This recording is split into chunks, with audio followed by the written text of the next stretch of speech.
بنورنا الدنيا وننشر في الفضاء أملا ونعلي عزم همتنا فمن طلب العلا وصل.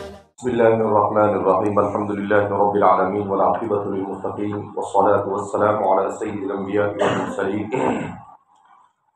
سيدنا وحبيبنا وحبيب رب العالمين محمد وعلى آله وأصحابه ومن هدى بهديه إلى يوم الدين. امام مسلم نے تقریباً 50 ایسے راویوں کا ذکر کیا جن پر جرح کی گئی تھی، جن پر کلام تھا. اسے ذکر کرنے کے بعد آگے امام مسلم رحمہ اللہ فرماتے ہیں وَأَشْبَاهُ مَا ذَكَرْنَا مِنْ كَلَامِ أَهْلِ الْعِلْمِ فِي مُتَّهِمِ رُوَاةِ الْحَدِيثِ وَإِخْبَارِهِمْ عَنْ مَعَائِبِهِمْ كَثِيرٌ يطول الكتاب بذكره على استقصائه، وفيما ذكرنا كفاية لمن تفهم وعقل مذهب القوم فيما قالوا من ذلك وبينوا، وإنما ألزموا أنفسهم الكشف عن معايب رواة الحديث وناقلي الأخبار وأفتوا بذلك حين سئلوا لما فيه من عظيم الخطر، إذ الإخبار في أمر الدين إنما تأتي بتحليل أو تحريم أو أمر أو نهي أو ترغيب أو ترهيب، فإذا كان الراوي لها ليس بمعدن للصدق والأمانة ثم أقدم على الرواية عنه من قد عرفه ولم يبين ما فيه لغيره ممن جهل معرفته كان آثما بفعله ذلك غاشا لعوام المسلمين، إذ لا يؤمن على بعض من سمع تلك الأخبار أن يستعملها أو يستعمل بعضها ولعلها أو أكثرها أكاذيب لا أصل لها، مع أن الأخبار الصحاح من رواية الثقات وأهل القناعة أكثر من أن يضطر إلى نقل من ليس بثقة ولا مقنع، ولا أحسب كثيرا ممن يعرج من الناس على ما وصفنا من هذه الأحاديث الضعاف والأسانيد المجهولة ويعتد بروايتها بعد معرفته بما فيه من التوهن والضعف، إلا أن الذي يحمله على روايتها والاعتداد بها إرادة التكثر بذلك عند العوام، ولأن يقال ما أكثر ما جمع فلان من الحديث وألف من العدد، ومن ذهب في العلم على هذا المذهب وسلك هذا الطريق فلا نصيب له فيه، وكان بأن يسمى جاهلا أولى من أن ينسب إلى علم. امام مسلم اب بیان کر رہے ہیں کہ وَأَشْبَاهُ مَا ذَكَرْنَا مِنْ كَلَامِ أَهْلِ الْعِلْمِ فِي مُتَّهِمِ رُوَاةِ الْحَدِيثِ وَأَخْبَارِهِمْ عَنْ مَعَائِبِهِمْ كَثِيرٌ، کہ جن کو ہم نے ذکر کیا اہل علم کا کلام، جن لوگوں کے بارے میں ہم نے ذکر کیا جن پر روایت حدیث کے باب میں تہمت ہے یا ان پر عیب کے اقوال بیان کیے گئے ہیں، کثیر، ان کی تعداد بھی بہت زیادہ ہے. یطول الکتاب بذکرہ، ان سب کو علی استقصائہ، اگر ان سب کو ذکر کیا جائے تو کتاب طول پکڑ لے گی. وفیما ذکرنا، تو پہلے سب سے پہلے یہ بیان کیا کہ بھائی یہ تو 45-50 ہوئے، ابھی یہ ایسے نمونے بہت ہیں. تو کتنے نمونوں کو بتاؤں تمہیں؟ کہ میں حدیث کی کتاب لکھنے کے لیے بیٹھا ہوں، میں کذابین اور وضاعین کا تذکرہ کرنے کے لیے یہاں پر بیٹھا نہیں، مگر مشت از خروارے کے بطور نمونے کے چند کا ذکر ہم نے کیا، یہ چند بھی بہت ہو گئے، تو ہم نے اتنے لوگوں کا ذکر کیا اور مزید کا ذکر کتاب کی طوالت کا اندیشہ رکھتا ہے، لہذا اس بنا پر ہم نے اتنے لوگوں کا ذکر کیا اور اسی میں آپ کو بہت سارے اصول کیا کر دیے، ہم نے بتا دیے۔ اب ان اصول کی روشنی میں آپ سمجھ سکتے ہیں کہ کس طریقے سے ہمارے ائمہ نے جرح و تعدیل کی اور کس طریقے سے لوگوں کو احادیث مبارکہ کے باب میں احتیاط سے کام لے کر جھوٹے اور وضاعین سے ذخیرے احادیث کو محفوظ رکھا۔ پورے پیراگراف میں آخر میں آگے یہ بیان کریں گے کہ کیا جرح کرنا جائز ہے یا نہیں، جرح کرنا کیوں ضروری ہے، معلوم ہونے کے باوجود اگر جرح نہ کیا جاوے تو ایسا کرنے والا یہ گنہگار ہے۔ ائمہ حدیث نے جرح کیوں کی؟ کیا انہیں شوق ہو رہا تھا کہ وہ لوگوں کے اوپر بیٹھے بیٹھے کیچڑ اچھالے؟ کہا کہ یہ سب چیزیں نہیں، کہ شریعت نام ہے دین کا، جب شریعت نام ہے دین کا تو ظاہر سی بات ہے اس میں کیا آئے گا؟ حلال، کیا حلال ہے کیا حرام، کیا جائز ہے کیا ناجائز، شریعت کس چیز کا حکم دیتی ہے اور کس چیز سے روکتی ہے۔ اب ان سب چیزوں کو بیان کرنے والے اگر غیر معتبر ہو تو ظاہر سی بات ہے شریعت تو کیا بن جائے گی؟ کھلونا بن جائے گی۔ انسان سوچے گا کہ پتہ نہیں جس نے بیان کیا وہ سچا ہے یا جھوٹا ہے، لہذا ضروری ہوا کہ ایسے لوگوں کو پکڑ کر سامنے لایا جائے کہ بھائی یہ ہے، انہو کذاب، انہو دجال، تو کہا کہ اگر ایسا ہم نہ کریں تو سچ اور جھوٹ یہ سب مکس ہو جائے، اختلاط کا شکار ہو جائے، تو اس لیے اس ضرورت شرعیہ کے پیش نظر جرح کرنا ضروری ہوا۔ اگر یہ شریعت کی ضرورت نہ ہوتی تو ہمارے علماء بھی، ائمہ اور محدثین بھی بیٹھے بیٹھے لوگوں پر اس طرح سے کیچڑ اچھالتے نہیں۔ آپ نے دیکھا کیسی کیسی بات بیان کرتے تھے، تو کہا کہ یہ سب اسی لیے کرنا پڑا کہ یہ دینی ضرورت ہے۔ پھر سوال پیدا ہوتا تھا کہ یہ جھوٹوں اور وضاعین نے یہ دھندا کیوں اختیار کیا؟ سوال پیدا ہوتا ہے لماذا اختاروا، انہوں نے یہ کام، یہ دکان کیوں کھولی بھائی؟ کہا ان کو شوق تھا کثیر الروایہ بننے کا۔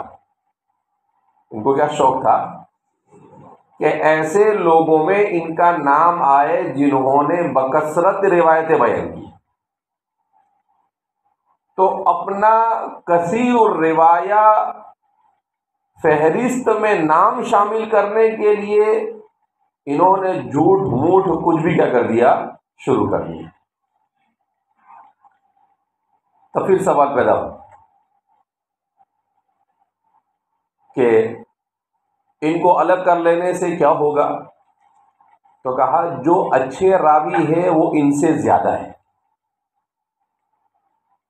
جو ثقہ ہے، صدوق ہے، اور انہوں نے سب کچھ صحیح طریقے سے بیان کیا ہے، تو پھر جھوٹوں کی طرف جانے کی ضرورت کیا؟ جھوٹوں کی طرف جانے کی ضرورت کیا ہے؟ جب سب کچھ صحیح راویوں کی تعداد بھی کثیر ہے اور وہ بہت اچھے انداز میں چیزوں کو بیان کرتے ہیں، جیسا کہ میں نے بتایا کہ وہ متن کو بھی جانچتے ہیں، سند کو بھی جانچتے ہیں، پھر سند میں کون کس سے روایت کر رہا ہے، طبقہ اعلیٰ والا، طبقہ اسفل والا، کون کیسا کن الفاظ میں ہیر پھیر کر رہا ہے، تو بڑی انہوں نے اس کے گویا کہ نو کو پلک کو سنوارا ہے۔ تو اتنی بہترین انداز میں ہمارے محدثین نے کام کیا ہے، تو پھر یہ نام نہاد اپنے آپ کو کثیر الروایہ کے چکر میں جو لے جانے کا جنہوں نے گیم کھیلا ہے، ایسے لوگوں کی ضرورت کیا ہے؟ ایسا سیدھے سیدھے ایسے لوگوں کے بارے میں کیا کیا جائے، جان لیا جائے۔ تو اسی کو فرما رہے ہیں کہ اگر ان لوگوں کا ذکر کروں تو بہت طول اختیار کر جائے گا۔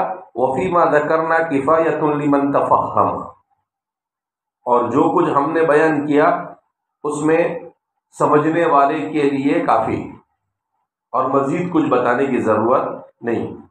وعقل فيما قالوا من ذلك وبينوا، وعقل مذهب القوم، اور محدثین کا مذہب جرح کے سلسلے میں کیا ہے اسے جان لیا۔ مذہب القوم ای مذہب المحدثین، محدثین کا مسلک اس باب میں کیا ہے اسے جان لیا۔ فيما قالوا من ذلك وبينوا،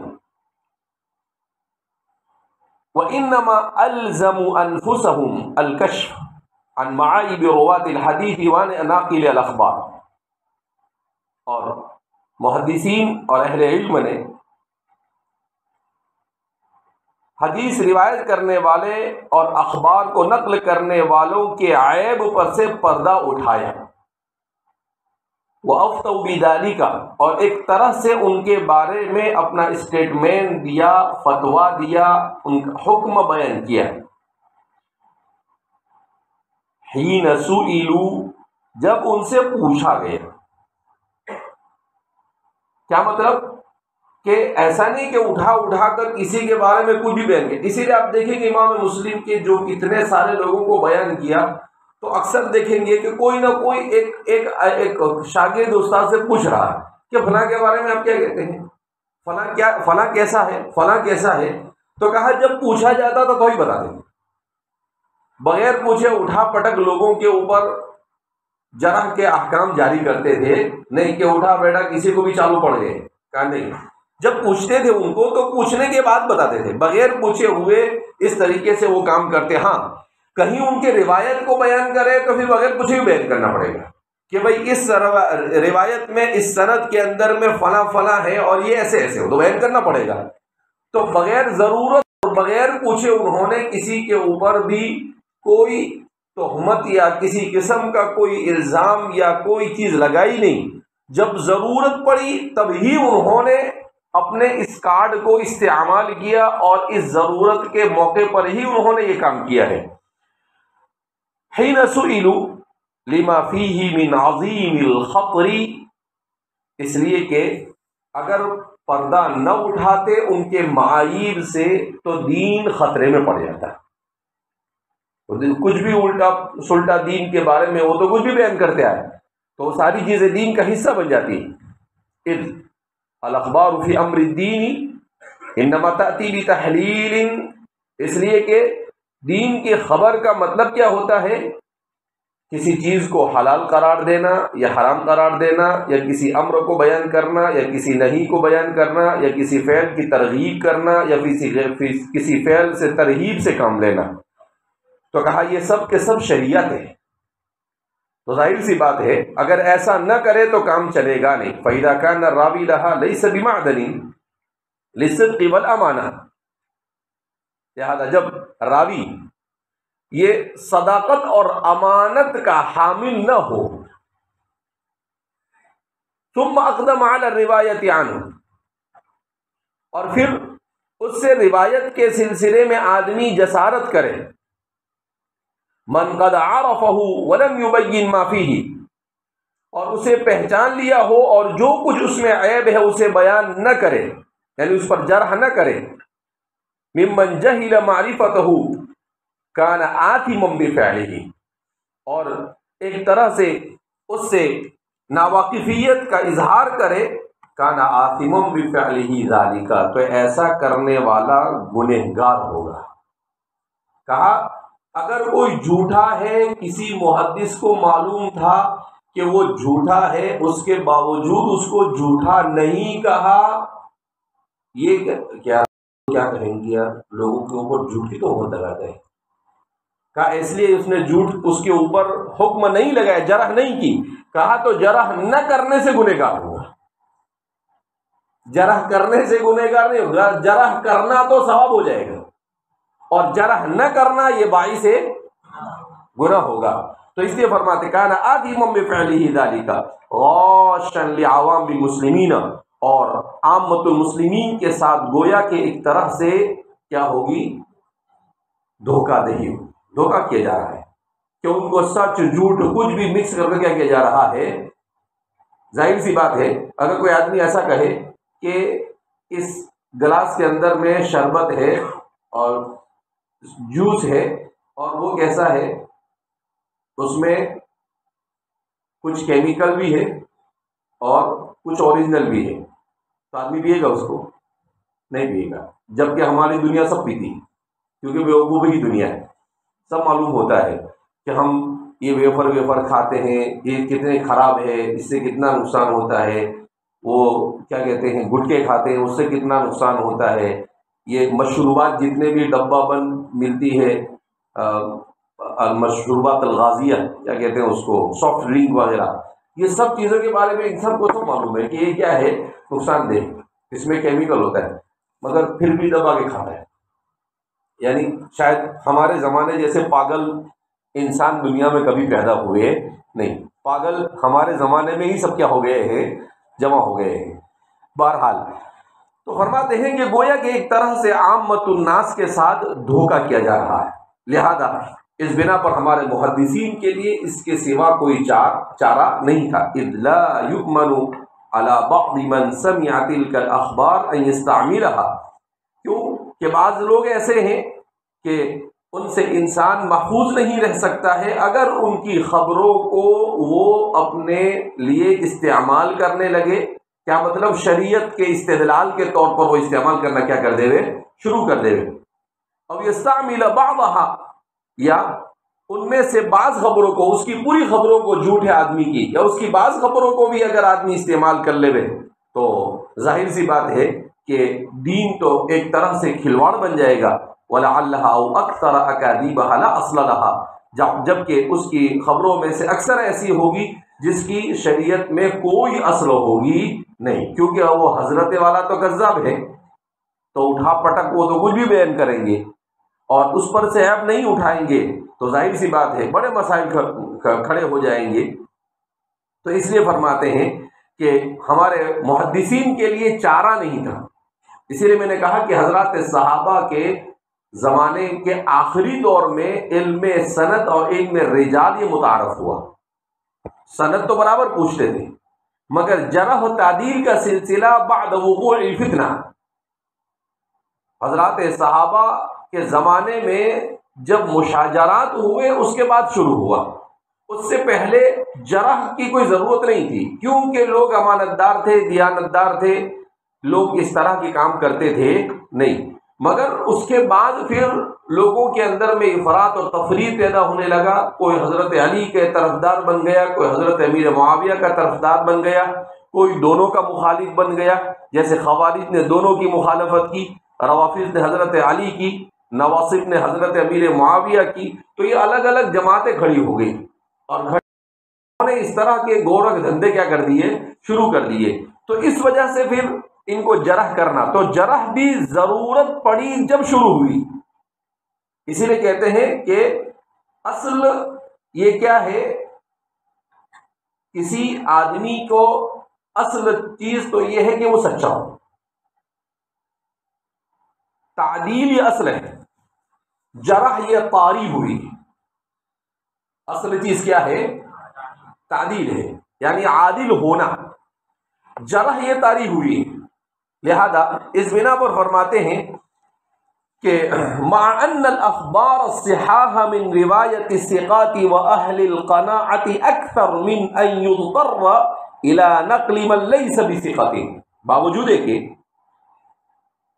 ثقہ راویوں سے جو صحیح احادیث اور اخبار منقول ہے وہ کیا ہے، اس سے کئی زیادہ ہے، اکثر من ان یستر، تو پھر کیوں ہم ایسے لوگوں کی طرف پیش قدمی کرے، الی نقل من لیس بثقۃ، جو ثقہ نہیں ہے، ولا مقنع، اور جن کے اوپر کسی قسم کا اعتبار اور اعتماد کیا جا سکتا نہیں ہے۔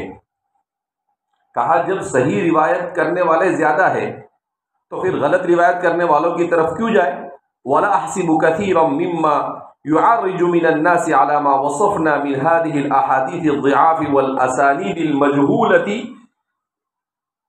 تو فرماتے ہیں کہ میں نہیں سمجھتا ہوں، امام مسلم فرماتے ہیں کہ بہت سارے وہ لوگ جن کے بارے میں ہم نے جو کچھ وصف بیان کیا احادیث ضعاف کے سلسلے میں اور اسانید مجہولہ کے سلسلے میں،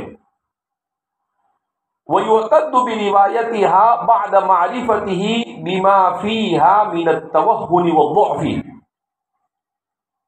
کہ ان کی روایتوں کو جان لینا اور ان کے وہن اور ان کے ضعف اور کمزوری کو سمجھ لینا، إِلَّا أَنَّ الَّذِي يَحْمِلُهُ، تو وہ کون سی چیز ہے جس نے ان کو اس پر آمدہ کیا، علی روایتها والاعتداد بها، کہ غیر معتبر روایتوں کو وہ بیان کرے اور اس سے تعرض کرے، ارادۃ التکثر بذالک، ان کا مقصد اس سے کثیر الروایہ بننا ہے، التکثر، کہ وہ ایسے لوگوں کی فہرست میں آ جاوے کہ بھئی اعمش بہت مشہور ہے تو اپنے بھی اعمش بن جاوے۔ تو کہا کہ اعمش بننا نانی کا لڈو نہیں ہے، اعمش نے محنت کی تو اعمش بنے، ابو ہریرہ نے محنت کی تو ابو ہریرہ بنے۔ تو فرماتے ہیں کہ کثیر الروایہ کی فہرست میں شامل ہونے کے چکر میں یہ سب کچھ کیا ہے، عند العوام ولأن يقال ما اکثر ما جمع فلان من الحدیث، تاکہ اسے کہا جاوے کہ آہا فلاں آدمی نے کتنی حدیثیں بیان کی۔ وَأَلَّفَ مِنَ الْعَدَدِ، کتنی بڑی تعداد اس نے جمع کر لی۔ کہا اس طریقے سے اسے کہا جائے، کہا اس چکر میں جو تھوڑا بہت تھا اسے بھی نکل گئے۔ اس کو کہتے ہیں طلب الکل فوت الکل، کہ کل کھانے گیا اور کل کے کل کیا کر دیا، گرا دیا۔ جیسے آدمی کو پانی آہستہ آہستہ پینا چاہیے، اب آدمی لے اور یوں کر کے اس کو ایک ساتھ پینے جاتا کیا ہوگا، پورا ہی گر جائے گا۔ تو ایسے ہی اس کو کہتے ہیں طلب الفوت، تو یہ کل کے چکر میں کل ہی بیچارے کیا ہو گئے، گل ہو گئے۔ تو فرماتے ہیں وَمَنْ ذَهَبَ فِي الْعِلْمِ هَذَا الْمَذْهَبِ، اور جن لوگوں نے علم حدیث کے باب میں، علم روایت کے باب میں اس طرح کا راستہ اختیار کیا، وَسَلَكَ هَذَا الطَّرِيقَ، اور اسی راستے پر چل، فَلَا نَصِيبَ لَهُ فِيهِ، تو ان کے لیے تو یہاں کوئی جگہ ہے ہی، ان کے لیے یہاں کوئی جگہ نہیں، کہا نہیں، یہاں پر تو بالکل صاف ستھری بات چلے گی، اور اڑم تڑم ذرا بھی کرے گا تو سیدھا گلی کی طرح کیا کر دیا جائے گا، اڑا دیا جائے گا، اور بول دیا جائے گا کہ المجروح، المتروک، الکذاب، الوضاع، ایسی کیٹیگری میں کیا کر دیا جائے گا، پھینک دیا جائے گا۔ تو اس لیے فرماتے ہیں کہ وَمَنْ ذَهَبَ فِي الْعِلْمِ هَذَا الْمَذْهَبِ وَسَلَكَ الطَّرِيقَ فَلَا نَصِيبَ لَهُ، تو اس کے لیے اس حدیث کے باب میں کوئی حصہ نہیں ہو سکتا۔ وَكَانَ بِأَن يُسَمَّى جَاهِلًا أَوْلَى مِنْ أَن يُنْسَبَ إِلَىٰ عِلْمٍ، کہا اسے کسی علم حدیث جیسے شریف فن میں سے کسی کی طرف اس کی نسبت کی جائے، اس کے بجائے اسے ایک نمبر کا جاہل کہا جائے گا۔ کہا ایسے لوگوں کو تو جہلا سے تعبیر کیا جائے گا، ایسوں کو علماء کہا جا سکتا نہیں ہے۔ تو اس لیے فرماتے ہیں کہ ہم نے اس طرح سے لوگوں کو کیا بیان کیا ہے۔ اسی لیے ہمارے محدثین یہاں پر تھوڑا سا ٹھہر کر بیان کرتے ہیں کہ سب سے پہلے تو یہ کہ غیبت کس کو کہتے ہیں، تاکہ غیبت کا ائمہ جرح و تعدیل کے اوپر بہتان نہ لگے۔ تو فرماتے ہیں کہ غیبت کے معنی لغوی ہے الغیبت،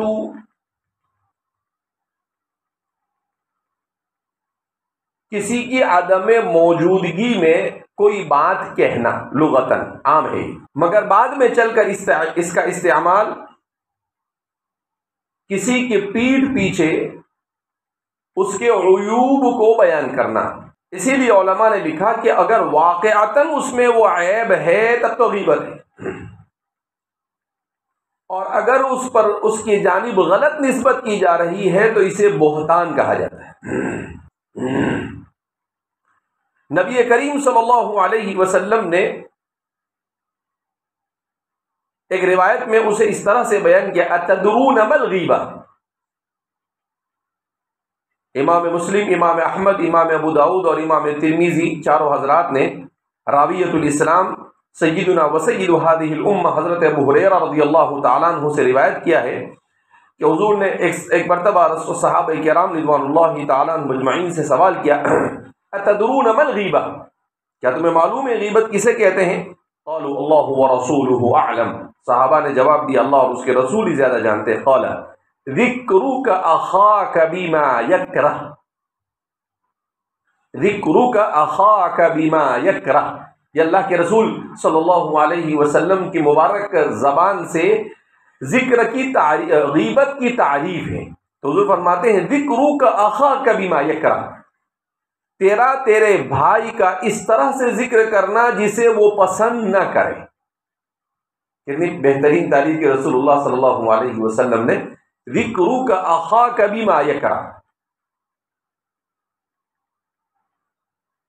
تو ایک صحابی نے سوال کیا، قیل افرأیت ان کان فی اخی ما اقول، کہ اللہ کے رسول صلی اللہ علیہ وسلم آپ کی کیا رائے ہے اس باب میں کہ میں جیسا کہہ رہا ہوں اگر ایسا ہی ہے میرا وہ بھائی، جیسے میں اس کے بارے میں کہہ رہا ہوں کہ بہت بڑا کھاؤ ہے اور واقعتاً وہ کھاؤ ہے کہ خوب کھاتا ہے، تو آپ صلی اللہ علیہ وسلم نے کہا ان کان فیہ ما تقول فقد اغتبتہ، اگر واقعتاً اس میں وہ چیز ہے تب تو نے غیبت کیا، تبھی تو غیبت ہے. حضور نے کہا وَإِن لَمْ يَكُنْ فِيهِ فَقَدْ بَهَتَّهُ، اور اگر وہ چیز اس میں نہیں ہے تو آپ نے اس پر بہتان لگایا کہ وہ کھاتا، وہ کم کھاتا ہے اور آپ نے کہہ دیا کہ بہت کھاتا ہے، تو فرماتے ہیں یہ تو اس پر بہتان ہو گیا. تو کہا اگر کسی میں کوئی غلط چیز ہے اور اس کو اس کی پیٹھ پیچھے بیان کیا جاوے تو اسے غیبت کہا جائے گا، اور اگر وہ چیز اس میں نہیں ہے اور اس کی پیٹھ پیچھے بیان کیا جائے تو اسے بہتان کہا جائے گا. تو اس لیے فرماتے ہیں کہ ہمارے محدثین نے، اب دوسرا سوال پیدا ہوتا ہے. امام نووی رحمۃ اللہ علیہ نے اس کو مزید تفصیل کے ساتھ ذکر کرنے کی کوشش کی ہے اپنی کتاب الاذکار میں. کتاب الاذکار آپ کی کتاب ہے، تقریباً 700-800 صفحے کی کتاب ہے، بڑی شاندار کتاب ہے ذکر کے باب میں. اس میں آپ نے لکھا ہے فَأَمَّا الْغِيبَةُ فَهِيَ ذِكْرُكَ الْإِنسَانِ بِمَا فِيهِ مِمَّا يَكْرَهُ، کسی انسان کا اس طرح سے ذکر کرنا کہ جسے وہ ناپسند کرے، سواء كان في بدنه او دینه او دنیاه او نفسه او خلقه او خلقه او ماله او ولده او والده او زوجته او خادمه او مملوكه او عمامته او ثوبه او مشيته وحركته وبشاشته وخلاعته وعبوسه وطلاقته وغير ذلك مما يتعلق به. اللہ اکبر. امام نووی فرماتے ہیں کہ کسی بھی مسلمان کے بدن کے کسی عیب کو یا اس کے دین کے کسی عیب کو کہ وہ تو فاسق اور فاجر ہے، وہ نماز نہیں پڑھتا ہے، یا اس کے دنیاوی کسی عیب کو کہ وہ تو حلال اور حرام کی تمیز کے بغیر کماتا ہے، او نفسی ہی، یا اس کے کوئی نفسانی عیب کو بیان کرے کہ وہ تو مکمل بیکار قسم کا انسان ہے، یا کہے او خلقی ہی او خلقی ہی، یا اس کا تو سر ایسا ہے، بڑا ہے یا چھوٹا ہے، اس کی تو ٹانگ ایسی ہے، اس کا تو پیٹ ایسا نکلا ہوا ہے، اس طرح سے لوگ ذکر کرتے ہیں کہ یہ سب غیبت ہے. امام نووی فرماتے ہیں او خلقی ہی، یا اس کے اخلاق میں کہ وہ تو بڑا غصے والا ہے اور اس کی زبان اچھی نہیں ہے، اس طرح کی بات کہے. او مالی ہی، یا اس کے مال کے بارے میں کوئی غلط بات آپ بیان کریں کہ اس کا تو سارا کمایا ہوا ہی کیا ہے، حرام ہے. او ولدی، یا اس کے بیٹے کے بارے میں کہے کہ اس کا بیٹا تو بڑا نافرمان ہے.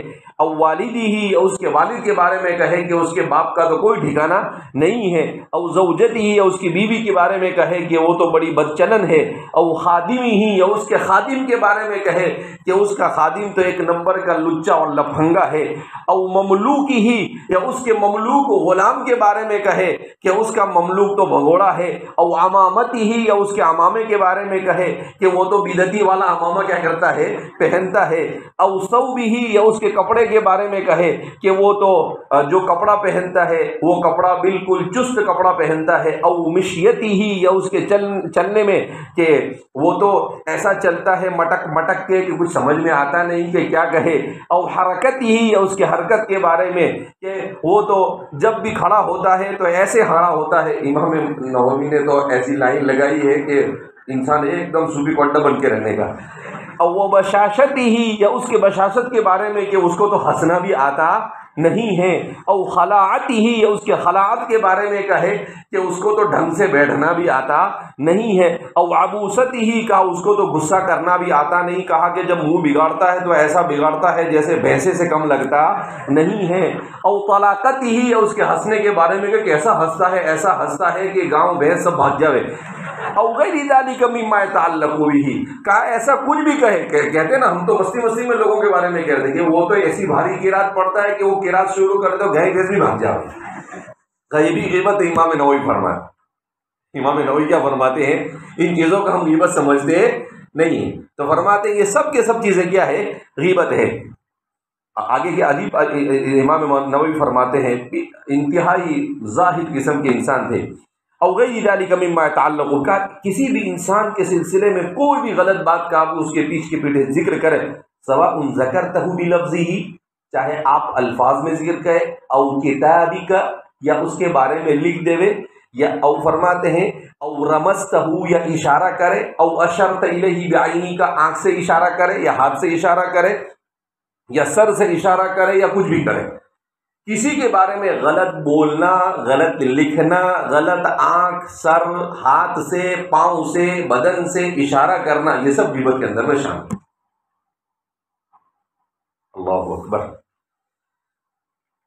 اسی لیے آگے امام نووی نے لکھا ہے اما البدن، جیسے انسان بدن کے بارے میں فقولک اعمی، اعرج، اعمش، کہا کسی کو آپ اعمی کہتے ہو، کسی کو اعرج، اعمی کے معنی اندھا، اعرج کے معنی لنگڑا، اعمش کے معنی بہنگا، قصیر ڈھینگنا، طویل لمبا، اسود کالا، اصفر، وہ اما الدین، یا کسی کے دین کے بارے میں آپ غیبت کر رہے ہیں، مثلا آپ کا فاسق، فاجر، خائن، ظالم، متہاون بالصلاۃ، نماز میں سستی کرنے والا ہے، متساہل فی النجاسات، صحیح طریقے سے نجاست بھی کرتا نہیں ہے، لیس بارا بوالدیہ، ارے بھائی وہ کچھ بھی کرتا ہو لیکن تو تیرا کام کرنا، تو کہے کہ اس کی کھودنی کرتا ہے، تو فرماتے ہیں یہ سب کے سب۔ اما الدنیا، اور دنیا کے بارے میں کہ جیسے قلیل الادب یتہاون بالناس لا یری لاحد علیہ حقا، کا بڑا قلیل الادب ہے،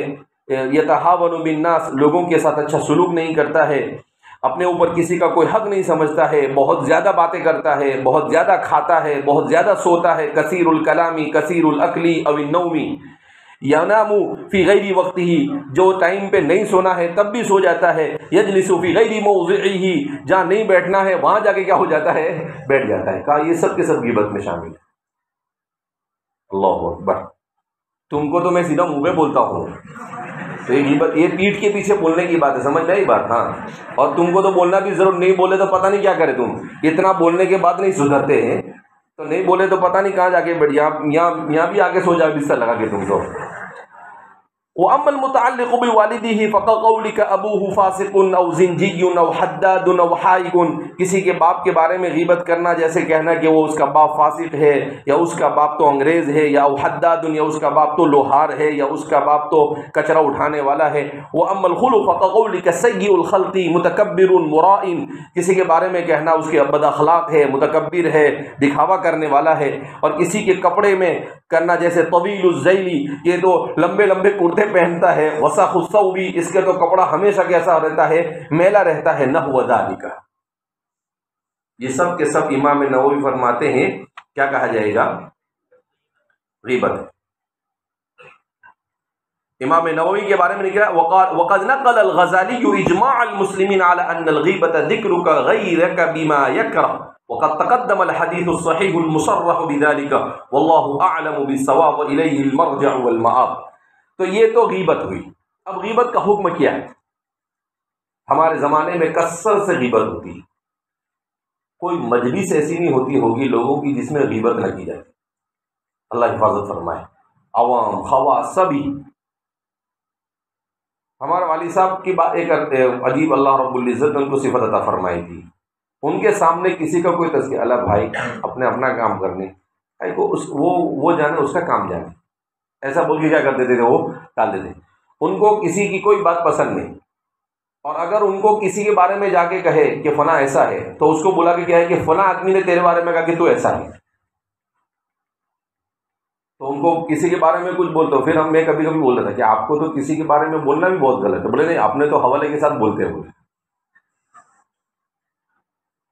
جس کو جو بولنا ہو حوالے کے ساتھ، کیوں میں میرے سر پہ کیوں گناہ لوں؟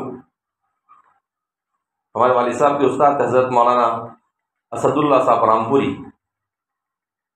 جن کو ناظم صاحب سے جانتے ہیں، تو ان کے بارے میں آتا ہے کہ زندگی میں کبھی گناہ کبیرہ ہی نہیں کیا۔ حضرت مولانا اسد اللہ صاحب کے حالات میں لکھا ہے کہ حضرت نے زندگی میں کبھی گناہ کبیرہ نہیں کیا۔ اگر کسی کے بارے میں کچھ کہنا بھی ہوتا تو اس انداز میں وہ کہتے تھے کہ نہ وہ غیبت بنے نہ کچھ بنے، اس انداز میں کیا کرتے تھے، کوئی بات کہتے تھے۔ ہمارے والد صاحب خود فرمایا کرتے تھے کہ حضرت کے بارے میں مشہور تھا کہ اس آدمی نے کبھی زندگی میں گناہ کبیرہ بھی نہیں کیا۔ بہرحال فرماتے ہیں کہ ان الغیبۃ محرمۃ باجماع المسلمین، غیبت کے حرام ہونے پر امت مسلمہ کا اجماع ہے۔ کتاب و سنت کے اس میں بے شمار دلائل ہے۔ قرآن کریم میں عبارت النص ہے وَلَا يَغْتَبْ بَعْضُكُمْ بَعْضًا، کہ تم میں سے ایک دوسرے کی تم غیبت نہ کرو، سورہ حجرات کی آیت نمبر 12۔ اور اس سے پہلے حدیث بھی گزری جس میں بھی اللہ کے رسول صلی اللہ علیہ وسلم نے ذکر کیا کہ غیبت جائز نہیں ہے۔ اسی طرح سے حضرت ابو ہریرہ کی ایک روایت ہے لا تحسدوا ولا تناجشوا ولا تباغضوا ولا تدابروا ولا بيع بعضكم على بيع بعض وكونوا عباد الله اخوانا المسلم اخو المسلم لا يظلمه ولا يخذله ولا يحقره التقوى هاهنا ويشير الى صدره 3 مرات بحسب امرئ من الشر ان يحقر اخاه المسلم كل المسلم على المسلم حرام دمه وماله وعرضه۔ تو ہر مسلمان کا ایک مسلمان پر اس کا خون، اس کا مال اور اس کی عزت حرام ہے۔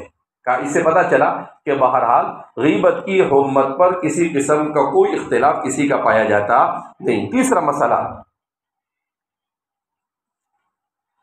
غیبت، جیسے کسی کی غیبت کرنا حرام ہے ایسے ہی غیبت کا سننا بھی حرام ہے۔ غیبت کے سننے پر بھی اتفاق ہے کہ اگر آپ نے غیبت سنا اور آپ نے اپنا کوئی ریئیکشن نہیں دیا اس پر اور آپ نے اس پہ خاموشی اختیار کی تو گویا کہ آپ بھی غیبت کے اس گناہ میں شریک ہو گئے۔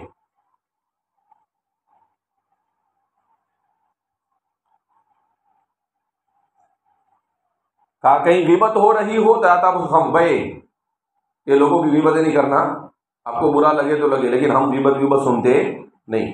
یہ آدمی وہاں سے اٹھے اور وہاں سے کیا ہو جاوے، چلا جاوے۔ اگر آپ اس مجلس میں بیٹھے رہے اور آپ نے سنی تو فرماتے ہیں کہ آپ بھی اس گناہ کے اندر میں کیا ہو جائیں گے، سامع غیبت بھی شریک گناہ ہے۔ چوتھا مسئلہ،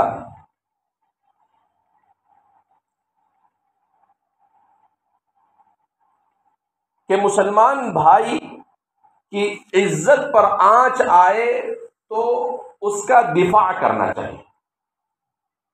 اگر کسی مسلمان بھائی کی عزت پر کوئی کیچڑ اچھال رہا ہو تو اس کا کیا کرنا چاہیے، دفاع کرنا چاہیے۔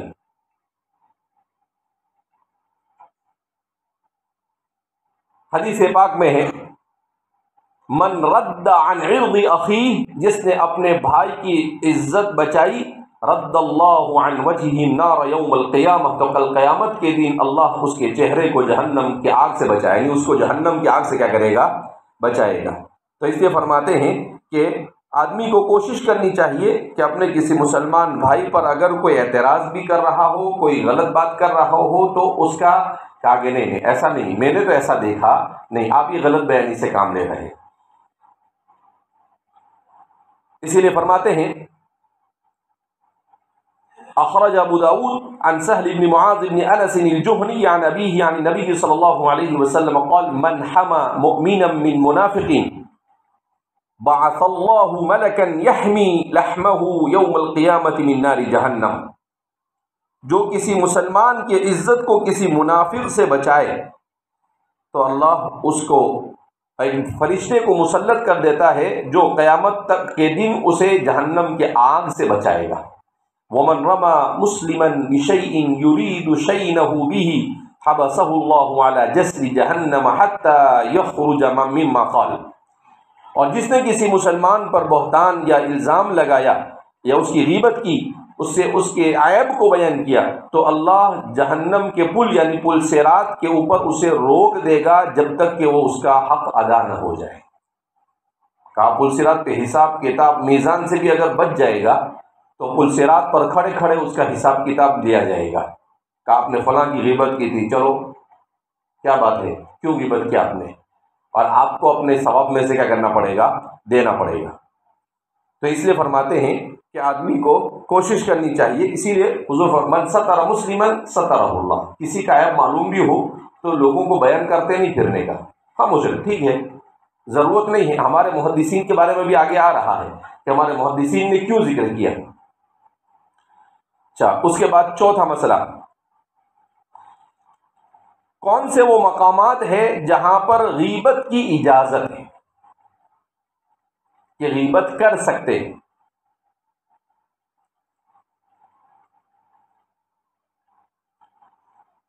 نمبر 1، مظلوم قاضی یا بادشاہ کے سامنے یا ذمہ دار کے سامنے جس نے ظلم کیا اسے بیان کر سکتا ہے۔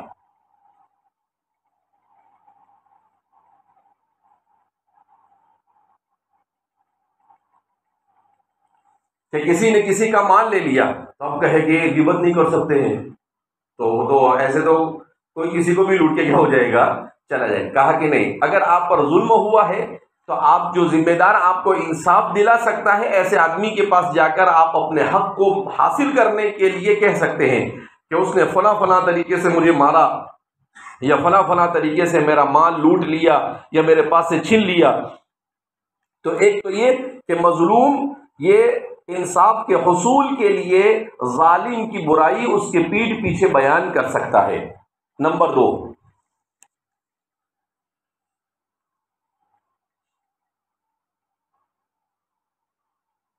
منکر سے روکنے کے لیے مدد کے طور پر غیبت کی جا سکتی ہے۔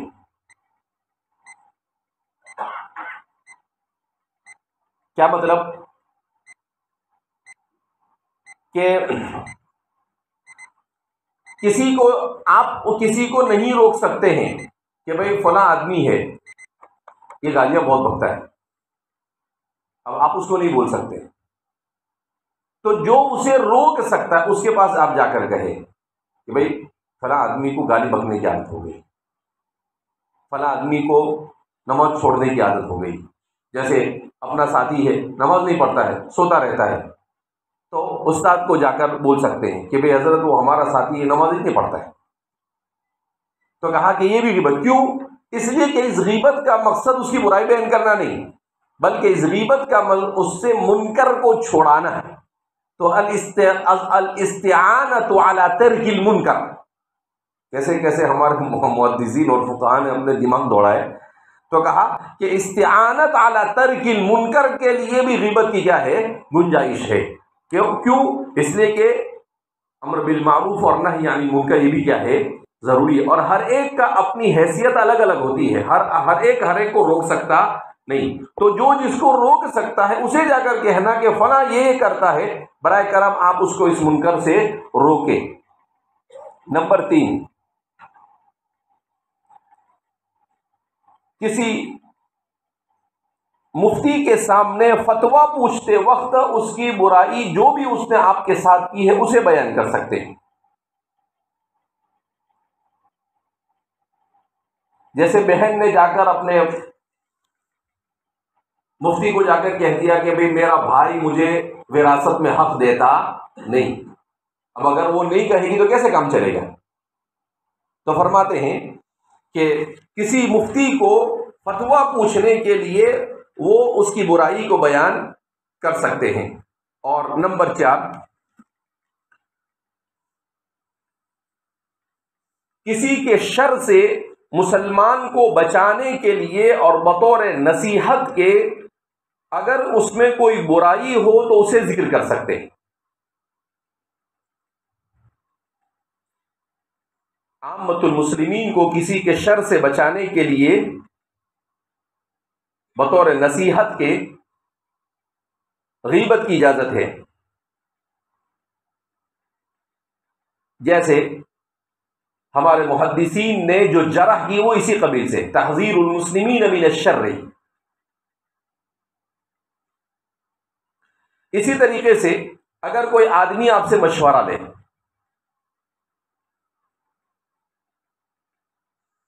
کہ میں فلاں آدمی کے ساتھ میں پارٹنرشپ کرنا چاہتا ہوں یا فلاں جگہ پر میں شادی کرنا چاہتا ہوں، اور آپ کو معلوم ہے کہ بھئی وہ عورت دیندار نہیں ہے یا وہ خاندان اچھا نہیں ہے، تو مشورے میں ظاہر سی بات ہے آپ کو جو معلوم ہے وہی بتانا پڑے گا. اگر آپ کو جو پتا ہے اس کے برخلاف آپ بتائیں گے تو ظاہر سی بات ہے سامنے والے کا کیا ہوگا؟ الدین والنصیحہ، دین نام ہے خیر خواہی کا. تو فرماتے ہیں تحذیر المسلمین من الشر کے اندر میں یہ بھی کیا ہے؟ شامل ہے کہ جب آپ سے مشورہ لیا جائے تب بھی آپ کو جیسا ہے ویسا بولنا پڑے گا. اگر کسی کے بارے میں پوچھا جائے کہ اس آدمی کے ساتھ میں معاملہ کرنا چاہتا ہوں، آپ کہیں کہ بھائی دیکھو اس آدمی کے بارے میں یقین کے ساتھ مجھے معلوم ہے کہ بھائی یہ سودی معاملات کرتے ہیں، یہ حرام حلال کچھ سمجھتے نہیں، اس کو شریعت سے کوئی لینا دینا ہے نہیں. تو اگر آپ نہیں بولیں گے تو ظاہر سی بات ہے وہ بیچارہ کیا ہو جائے گا؟ اس کے ساتھ پھنس جائے گا. تو جہاں بھی کسی مسلمان کو کسی کے شر سے بچانا مقصود ہو وہاں پر اس کے غیبت کی کیا ہوتی ہے؟ گنجائش ہوتی ہے. ایسے ہی کوئی آدمی کوئی چیز بیچ رہا ہے اور اس میں کانٹی مارتا ہے، بولے اس کے پاس سے برابر ہے، اس کو کانٹی مارنے کی بہت عادت ہے. جیسے سبزی بیچنے والے بیچتے ہیں، یوں کر کے یوں ماریں گے اور پھر یوں کر اٹھا کے آپ کو دے دیں گے. اب اس کو صحیح سے وزن کرو تو 200-300 کلو کیا نکلے گا؟ کم نکلے گا. تو ایسے کانٹی مارنے والے ہوتے ہیں. کچھ لوگ کیا ہوتے ہیں، وہ ترازو کے نیچے لوئی چمک لگا دیتے ہیں یا کوئی بھی وزن لگا دیتے ہیں. تو اگر آپ نے دیکھ لیا تو آپ بول سکتے ہیں کہ اس کے نیچے دیکھتے ذرا. تو فرماتے ہیں کہ مسلمان کو الدین والنصیحہ، دین نام ہے خیر خواہی کا. تو اس طرح سے کہ کہیں پر کوئی کسی کے ساتھ دھوکہ دہی کر رہا ہو تو اس دھوکے سے بچانے کے لیے بھی آپ کے لیے غیبت کی گنجائش ہے. تحذیر المسلمین من الشر، اس کے اندر میں یہ کیا ہے؟ شامل ہے. 5واں مقام بیان کیا جاتا ہے کہ اگر کوئی آدمی بدعت اور فسق کو کھلم کھلا کر رہا ہو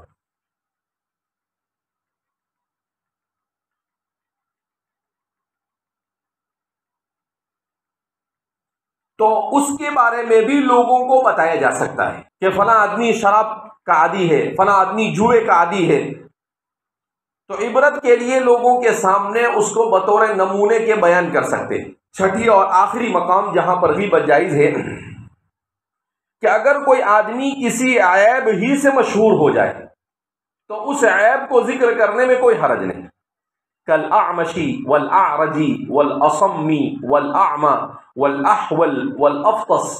ہمارے محدثین کے ساتھ کسی کو سلیمان ابن مہران کو اعمش کہتے ہیں، تو اب یہ عیب نہیں ان کا، بلکہ اشتہر بہ، وہ اسی سے کیا ہو گئے کہ جہاں اعمش بولا حدیث کی کتاب میں تو سیدھا انسان کا ذہن کہاں مبادرت کرتا ہے؟ سلیمان بن مہران کی طرف. آدمی ایسا نہیں سوچتا ہے کہ وہ بہنگے ہوں گے، وہ ایسے ہوں گے، نہیں، وہ کیسے بھی ہو، نام سلیمان بن مہران یہاں پر کیا ہے مراد ہے۔ تو کہا اگر وہ مشہور ہو گئے، کوئی عارض سے مشہور ہو گئے، تو جو جس سے مشہور اگر ان کو شہرت اس عیب کے ساتھ حاصل ہو گئی ہو تب پھر ان کو ذکر کیوں؟ اب اگر سلیمان بن مہران کہیں گے تو لوگ نہیں پہچانیں گے، لیکن اعمش کہیں گے تو لوگ کیا کہیں گے؟ پہچانیں گے۔ بعض حضرات زریر سے مشہور ہو جاتے ہیں تو وہ زریر ہی کہنا پڑے گا۔ تو فرماتے ہیں کہ اگر کوئی غلط لقب سے مشہور ہو جاوے تو پھر اس لقب کو اس کی معرفت ہی بن چکی ہو تو پھر اس کے بارے میں ذکر کرنے میں کوئی حرج نہیں ہے۔ یہ ہوا وہ کون کون سے مقامات جہاں پر غیبت کرنے کا کیا ہے جواز ہے۔ چھٹا مسئلہ کہ مواضع مذکورہ میں غیبت کرنے کا جواز اور اس پر دلائل۔ کہا کہ ایسے کیسے آپ نے اٹھا کے ان 6 مقامات کے اوپر غیبت کو جائز قرار دیا؟ تمہارے نانا کی شریعت ہے یہ۔ ابھی تو اتنا بیان کیا کہ ایسا نہیں کر سکتے، ویسا نہیں کر سکتے امام نووی کے حوالے سے، اور بعد میں جواز بھی کہیں سے اٹھا کے لے کے آگے۔ تو فرماتے ہیں کہ اس سلسلے میں احادیث مبارکہ سے استدلال کرتے ہوئے فرماتے ہیں، جیسے ام المؤمنین عائشہ صدیقہ رضی اللہ تعالی عنہا کی روایت ہے، ان رجلا استأذن على النبي صلی اللہ علیہ وسلم فلما رآه قال بئس اخو العشیرہ وبئس ابن العشیرہ، کہ آپ صلی اللہ علیہ وسلم سے جب ایک آدمی نے اجازت طلب کی آنے کی تو آپ نے کہا کہ یہ اچھا شوہر نہیں ہے، یہ اچھا بیٹا نہیں ہے۔ تو فرماتے ہیں کہ آپ صلی اللہ علیہ وسلم نے ضرورت کے موقع پر اس طریقے سے کسی، جب آپ اگر حرام اور ناجائز ہوتا ہر حال کے اندر میں تو آپ صلی اللہ علیہ وسلم بئس اخو العشیرہ یا بئس ابن العشیرہ وغیرہ کے لفظ استعمال کرتے نہیں، تو آپ نے اس کو استعمال کیا۔ اس سے پتہ چلا کہ بہرحال اس کی اجازت ہے۔ ایسے ہی ایک موقع پر حضور نے کہا رحم اللہ موسیٰ لقد اوذی باکثر من ھذا فصبر، کہ بنی اسرائیل نے تو مجھ سے زیادہ ہمارے بھائی موسیٰ کو بیچارے کو ستایا، مگر انہوں نے کیا کیا؟ صبر سے کام لیا۔ تو فرماتے ہیں اس سے معلوم ہوا کہ آپ صلی اللہ علیہ وسلم نے آپ کو جو تھوڑی بہت تکلیف ہوئی احد وغیرہ میں، اس کے اوپر بھی آپ نے تکلیف کا اظہار کیا، اور پھر اس کے ساتھ ساتھ یہ بھی بیان کیا کہ بنی اسرائیل نے تو موسیٰ علیہ السلام کو اس سے زیادہ کیا ہے۔ تو ایسے مختلف مواقع پر رسول اللہ صلی اللہ علیہ وسلم کا اس طرح سے اس کو ذکر کرنا، یہ اس بات کی دلیل ہے کہ بہرحال ہمارے علماء نے احادیث کو سامنے رکھ کر اور فقہ اور شریعت کو سامنے رکھ کر ان مواضع پر اس کو جائز قرار دیا ہے۔ 7واں مسئلہ، اہل علم محدثین اور فقہا کا راویوں پر جرح کے جواز پر اجماع۔ امام ترمذی رحمہ اللہ نے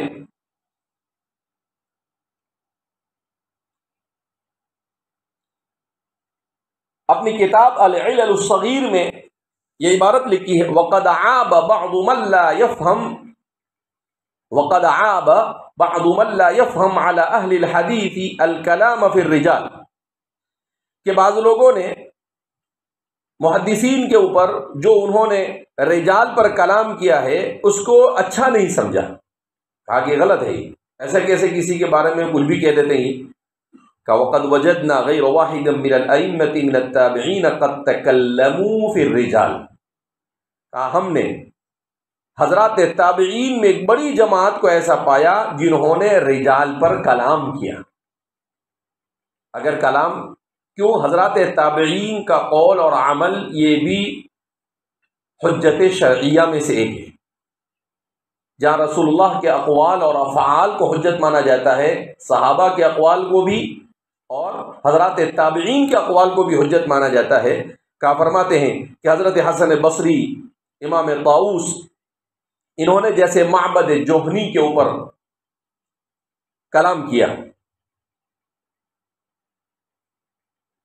امام ابراہیم نخعی اور امام شعبی نے حارث الاعور پر کلام کیا، یہ تابعین ہیں سب۔ ایسے ہی مندرجہ ذیل تابعین ہیں جنہوں نے کلام کیا، جیسے ایوب السختیانی، اسی طرح عبداللہ ابن عون، یہ یوں سمجھو کہ حضرات تابعین میں ائمہ جرح و تعدیل ہے، نام کم سے کم آدمی کو یاد رہنے چاہیے۔ ایوب السختیانی، عبداللہ ابن عون، سلیمان التیمی، شعبۃ بن الحجاج، سفیان ثوری، مالک ابن انس، امام اوزاعی،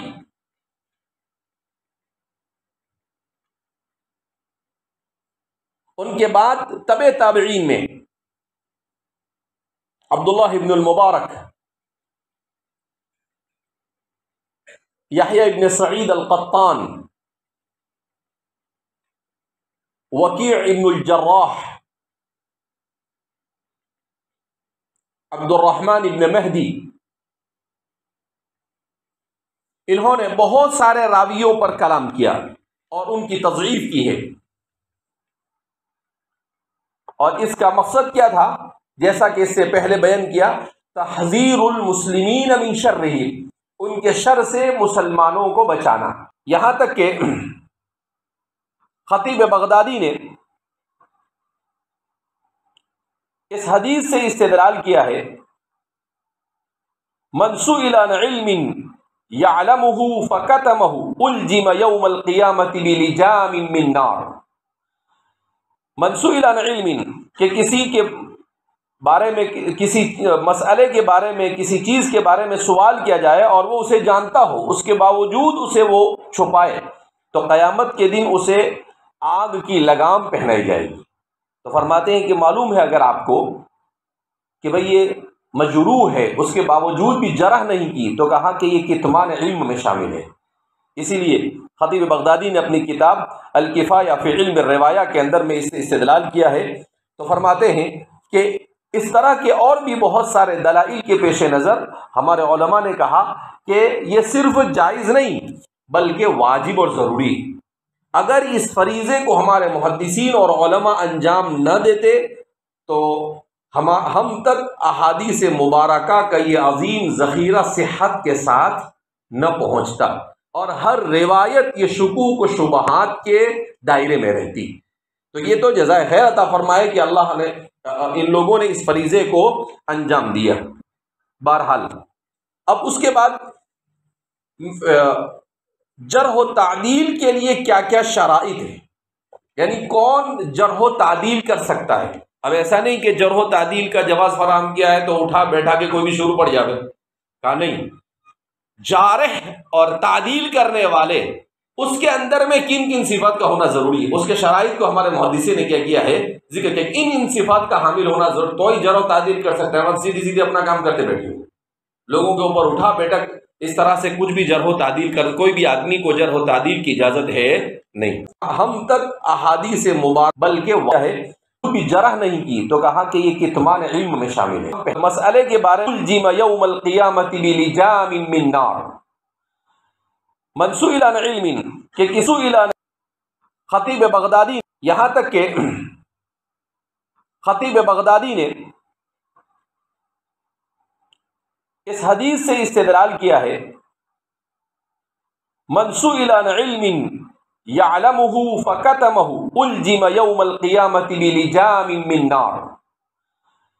من سئل عن علم، کہ کسی کے بارے میں، کسی مسئلے کے بارے میں، کسی چیز کے بارے میں سوال کیا جائے اور وہ اسے جانتا ہو، اس کے باوجود اسے وہ چھپائے، تو قیامت کے دن اسے آگ کی لگام پہنائی جائے گی۔ تو فرماتے ہیں کہ معلوم ہے اگر آپ کو کہ بھئی یہ مجروح ہے، اس کے باوجود بھی جرح نہیں کی، تو کہا کہ یہ کتمان علم میں شامل ہے۔ اسی لیے خطیب بغدادی نے اپنی کتاب الکفایہ فی علم الروایہ کے اندر میں اس سے استدلال کیا ہے، تو فرماتے ہیں کہ اس طرح کے اور بھی بہت سارے دلائل کے پیش نظر ہمارے علماء نے کہا کہ یہ صرف جائز نہیں بلکہ واجب اور ضروری۔ اگر اس فریضے کو ہمارے محدثین اور علماء انجام نہ دیتے تو ہم تک احادیث مبارکہ کا یہ عظیم ذخیرہ صحت کے ساتھ نہ پہنچتا، اور ہر روایت یہ شکوک و شبہات کے دائرے میں رہتی۔ تو یہ تو جزائے خیر عطا فرمائے کہ اللہ نے ان لوگوں نے اس فریضے کو انجام دیا۔ بہرحال اب اس کے بعد جرح و تعدیل کے لیے کیا کیا شرائط ہے، یعنی کون جرح و تعدیل کر سکتا ہے۔